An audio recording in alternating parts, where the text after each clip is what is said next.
Bien, entonces ya vimos, en el primer video vimos conceptos de filosofía, la filosofía comparada con la mitología, vimos las características, el valor de la filosofía como ciencia, su objeto de estudio material y formal, los métodos de estudio principales de la filosofía, las disciplinas filosóficas, es decir, las distintas disciplinas que tienen relación con la filosofía, la nociología o la ciencia como tal. Vimos también los niveles de conocimiento según Lonergan, es decir, cómo conoce el ser humano. Vimos los métodos inductivo y deductivo, ejemplos. Y en esta segunda parte vamos a ver algunas ideas relacionadas con las etapas de la filosofía, para que podamos comprender mucho mejor la temática. Bien, entonces, hablábamos de mitología como etapa de prefilosofía o de preconocimiento. Los que han leído la Odisea, la Ilíada, pueden ver que está cargada de contenido mitológico, hablando de los dioses, de Zeus, dios del mar, dios del viento. Entonces inicia la filosofía con la etapa presocrática, la filosofía antigua, para que podamos entender mucho mejor. La etapa principal es la filosofía griega o filosofía antigua. Ahí está, filosofía antigua.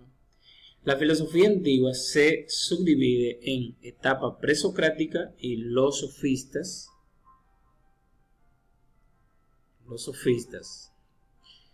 En la etapa presocrática, el punto de partida es la naturaleza, es decir, ellos dicen el origen del conocimiento es la naturaleza, el principio de todas las cosas es la naturaleza, el universo. La naturaleza tenemos tierra, unos van a decir que el principio es la tierra, otros el agua, el aire, el fuego, el movimiento. Y ahí tenemos los principales representantes de la etapa presocrática, es decir, antes de Sócrates. Bien, otra escuela que tenemos en la filosofía antigua es la escuela de los sofistas. Los sofistas se dedicaban a enseñar, pero enseñar una ciencia práctica, un conocimiento práctico que le sirviera al individuo a defenderse ante asuntos públicos.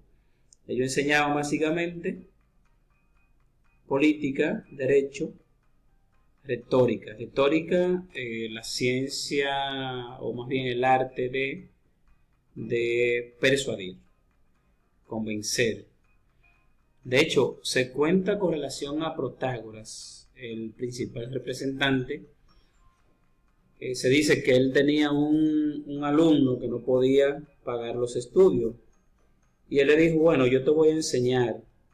Y con el primer juicio que tú ganes, me pagas. Y resulta que su alumno nunca ganaba un juicio. Y Protágoras dijo, bueno, yo te voy a demandar por no pagarme. Y le dijo, si yo te gano, me pagará por haberte ganado. Y si pierdo, me tiene que pagar como quiera por el acuerdo que hicimos anteriormente. O sea, una manera bastante inteligente de Protágoras. Bien, otra escuela o movimiento que tenemos relacionado con la filosofía antigua es la filosofía clásica. En la filosofía clásica tenemos a Sócrates, Platón y Aristóteles. De Sócrates tenemos poco escrito, poca filosofía, porque se encuentra resumida en la filosofía de Platón, en el pensamiento de Platón. Es decir, Platón se inspira en Sócrates, pero tenemos básicamente el método de enseñanza, la mayéutica, y se puede hablar de la moral socrática, que es la justicia, el amor, la virtud, la ética como tal. Y Platón, inspirado en Sócrates, él dice que existen dos mundos y se encuentra muy bien resumido en el mito de la caverna. Los dos mundos se encuentran resumidos en el mito de la caverna. Él dice existen dos mundos, el mundo sensible y el mundo inteligible. El mundo sensible es el mundo en que vivimos, lo que palpamos, lo que vemos. Y el mundo de las ideas es el mundo real. De ahí el idealismo. Platón es idealista, su filosofía es el idealismo. Y el idealismo consiste básicamente en pensar que el mundo real, el conocimiento se da en las ideas, en la mente. Todo existe de manera perfecta en la mente. El mundo sensible, o sea, lo que palpamos, todo lo que existe en este mundo es una copia del mundo de las ideas. Por ejemplo, un edificio es sombra, es copia del edificio perfecto que existe en el mundo de las ideas. En el mundo de las ideas de quien creó el edificio. Diferente a Aristóteles, que dice que no, el mundo real es el mundo que vivimos. Nosotros, el hombre, conoce cuando se pone en contacto con la realidad. Platón dice, el ser humano conoce a través de las ideas. El conocimiento ya viene predeterminado en las ideas. Por eso habla de ideas innatas. Bien, entonces, ahí tenemos un ejemplo de mayéutica con Sócrates. En la filosofía antigua o griega podemos ver también el movimiento o la escuela de la filosofía moral. La filosofía moral o helenística. Aquí tenemos los epicúreos, los estoicos, los cínicos, los escépticos y los neoplatónicos.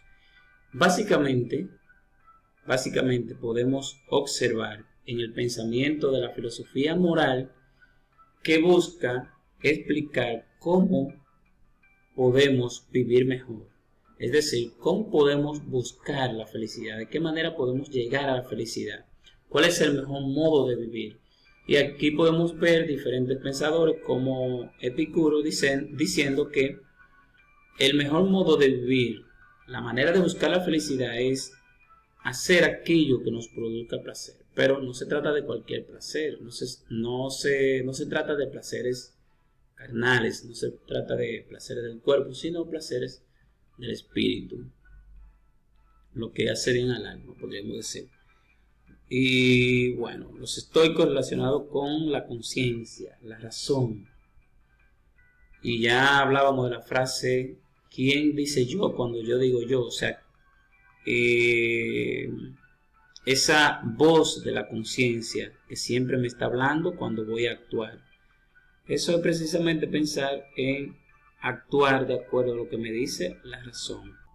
Los cínicos ya pueden ver, han estudiado, que tratan de la búsqueda de la felicidad y rechazando todas las cosas materiales, es decir, no apegarse a cosas materiales. Y los escépticos plantean que no existe un término medio. Ellos dicen bueno o malo. No existe para ellos lo regular. Es bueno o es malo. Es frío o es caliente. Y los neoplatónicos, basado en una filosofía o la búsqueda de la felicidad a través de la contemplación. Cuando contemplamos, ellos dicen, y es ya una filosofía un poco religiosa, ellos dicen, cuando contemplamos, poseemos el objeto que estamos contemplando. Bien, entonces, en la filosofía medieval hay un tema importante que va a entrar en discusión. Todo lo que hablamos está relacionado con la razón, pero El tema aquí importante que va a entrar es la fe. La fe en relación con la razón. Y en la patrística tenemos a San Agustín, o sea, dos movimientos, patrística y escolástica en la medieval. En el pensamiento de San Agustín podemos ver la relación fe y razón en la frase resumida que dice comprender para creer. Es decir, comprendemos como razón para poder creer, fe. Y creemos, fe, para poder llegar a un conocimiento racional.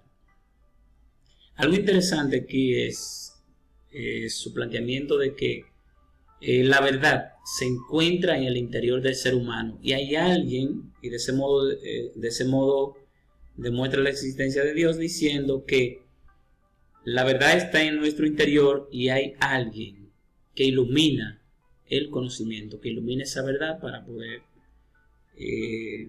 llegar a ella. Él dice una frase interesante relacionada con la verdad. Dice que buscando tanto la verdad y estaba más dentro de mí que yo mismo. Con relación a Santo Tomás y su concepto sobre fe y razón, dice que no hay conflicto entre ambas. Una ayuda a la otra a conocer, una ayuda a la otra a adquirir la verdad.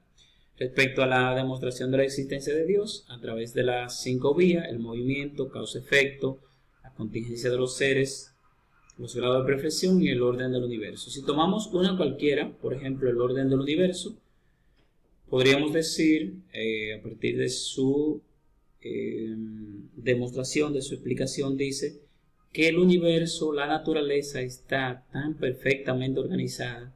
Si contemplamos el mar, las montañas, los animales, o sea, funcionan de una manera tan perfecta.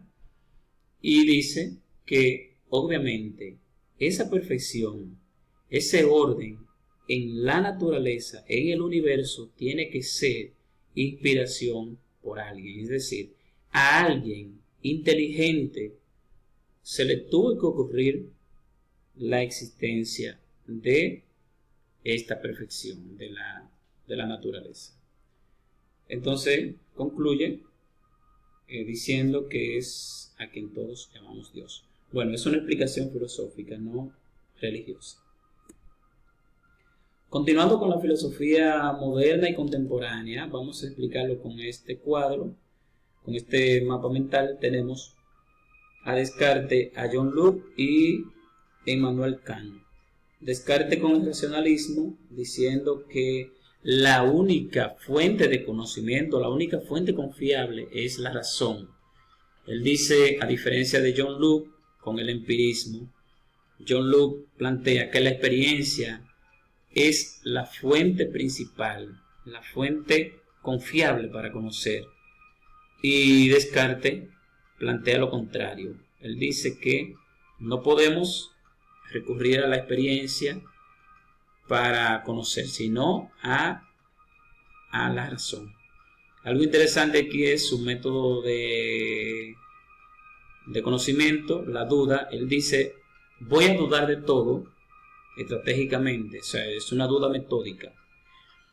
Dudar de todo para llegar a un único conocimiento del cual no pueda dudar. Y a partir de aquí formula una serie de conocimientos, de verdades de las que no puede dudar. Por ejemplo, lo primero que él dice es, si estoy dudando, no puedo dudar. ¿De qué dudo? Y si estoy dudando, ya llego a un primer conocimiento que es pensar. Pienso, y si pienso, entonces existo. Y ahí viene una serie de conocimientos. Por ejemplo, si existo, significa que alguien tuvo que darme la existencia. Immanuel Kant hace la mezcla de racionalismo y de empirismo con el idealismo. Finalmente, tenemos la filosofía contemporánea con el positivismo de Augusto Comte y Soren Kierkegaard con el existencialismo. Eso es básicamente la filosofía contemporánea, lo pueden ver.